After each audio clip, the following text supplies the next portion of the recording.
Ahoy there, Chummers, and welcome to the Sixth World. So, paracritters. We know them, we love them, and as GMs, we all love to throw paracritters at our players just to kind of shake things up a little bit and give some variety, something for them to shoot at other than the standard corporate security guard or Lone Star Cop, Knight Errant, whatever. Paracritters spice things up just that little bit. Now, any GM worth their salt throws a variety of paracritters at their players, again, to shake things up, keep them guessing, and make it so that they're not always facing the same thing over and over and over and over again. Because, again, killing corporate security guards gets kind of boring after the 50th one. It really does. If you're like me, though, you have a couple of favorite paracritters that you always fall back on. Something that you can always toss in to your players if you want to. I don't want to say go hard at them, but if you need something in a pinch, you've got a paracritter that you fall back on, or a couple of different paracritters that you fall back on.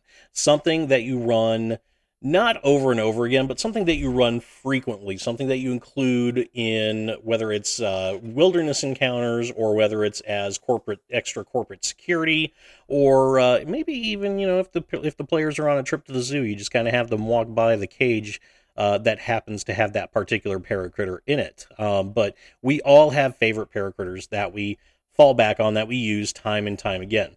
Now, myself, I have probably two types of paracritters that I love using. The first paracritter that I use very frequently as a corporate security animal is the Barghest. I just think Barghests are cool. I mean, there's something about just a giant Mastiff dog kind of bearing down on the characters. It's like a security guard dog on steroids, is what it is. It's a little bit extra canine that I can throw against my players. Not only that, but their paralysis ability is probably one of the most useful abilities in the game, especially in my games where I have players who, shall we say, munchkin just a little bit. Now, these players don't do anything like, game breaking or anything like that, but I do have several players who tend to load up on as much armor and weaponry and cybernetics as they possibly can. I have one player who has built a massive troll tank in 3rd edition. And if you know anything about 3rd edition, trolls can get to the point where they can literally take a Panther assault cannon round to the face, and if not keep on going, at least not die. And she's definitely taken some pretty bad hits. Paralysis is an ability that bypasses the physical, goes straight to the willpower, and gives you the opportunity to provide your players a challenge that doesn't just involve them rolling gobs and gobs of dice for their armor. It makes it so they have to think a little bit, they have to sweat a little bit.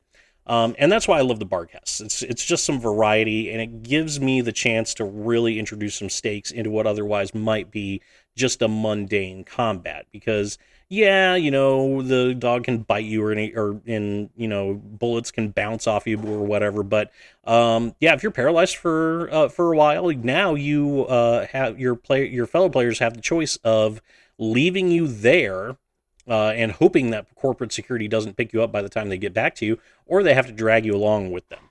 So it gives you a heightened sense of danger, ups the stakes just a little bit, and it's just kind of fun just just seeing my players sweat. Speaking of which, that goes into my second favorite type of paracritter, which isn't really one paracritter, but it is a class of paracritters, and that is insect spirits. Insect spirits, of course, have been a part of Shadowrun since the very beginning. Bug City is, without a doubt, my favorite Shadowrun source book, hands down, one of the best books ever written. I've ranted and raved about it many times. It is on my list of top 3 Shadowrun source books. It should be on your list of top 3 Shadowrun source books as well. But insect spirits are great for whatever you need, really, in my experience. They can be great major villains for a campaign. They can be great They can be great antagonists that are the focus of a run, or maybe an insect spirit shaman hires the runners for some esoteric purpose. They have that worldwide conspiracy and those inscrutable motives to where they can literally do pretty much anything you want. Not only that, though, insect spirits are extremely powerful, very, very, very nasty. Even at low force levels, insect spirits are some of the nastiest critters that you can possibly face. And if I want to just go ham on my players and just give them a combat that yeah, they might not be walking out of. I use insect spirits. Matter of fact, the first time I used an insect spirit when I was in high school, I ended up almost killing my group of, I think it was 7 players, with a Force 6 cockroach spirit. Maybe a little bit more powerful than I should have used. I definitely misjudged how insanely nasty insect spirits and spirits in general can be in Shadowrun 3rd edition and 2nd edition. But yeah, anytime I want to induce a real sense of fear into my players, I use insect spirits because my players know that insect spirits are some of the nastiest critters around. They've faced them several times. I've used insect spirits several times against them. A lot of my players are actually very familiar with Shadowrun lore, having been in my games since high school, some of them just about. So yeah, they know that insect spirits and insect spirit shamans are not something that is to be messed around with. And of course, that's why insect spirits have been my go-to villain, my go-to big bad evil guy, my go-to big nasty monster, at least as long as I've been running Shadowrun. So several decades now, without a doubt. And if I ever move into 5th or 6th edition Shadowrun and actually playing those games, I'm sure insect spirits are going to be my go-to villains for those editions of Shadowrun as well, because insect spirits, they've been around forever, like I said, and I can't imagine them being any different in those 2 editions than they were in the previous editions, at least in terms of levels of evil and levels of nastiness. So there you have it. Those are my 2 favorite paracritters. Well, 1 favorite paracritter and 1 favorite class of paracritters. Now I want to hear from you guys. What are your favorite paracritters to use in your games of Shadowrun? What is something that you fall back on time and again if you need something, if you need some corporate security, some extra little bit of extra muscle, or just something that you want to smack your players around with, maybe teach them a lesson or two, or, something that if you just decide, you know what, screw it, I'm killing everybody and we're starting over from scratch. What is one paracritter, or what, you can name more than one paracritter, but what is at least one of your favorite paracritters?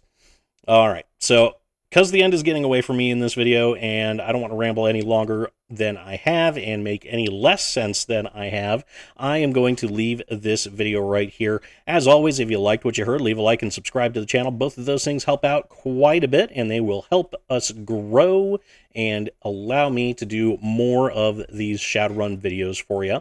If you want to support the channel more directly, DriveThruRPG affiliate link is down in the description of the video. So if you want to pick up some RPG swag, whether it's Shadowrun or whatever, you can click on that link and I'll get a little bit of a kickback. If you want to support the channel more directly than that even, we have channel membership and Patreon links below as well. And with that, I will see you all next time. And that's the chip truth, chummers. Let me know what you think in the comments section, and don't forget to hit that like button and subscribe to my channel for more Shadowrun content. Hit that notification bell so you will always know when I upload a brand new Shadowrun video, and until next time, remember to shoot straight and never, ever deal with a dragon.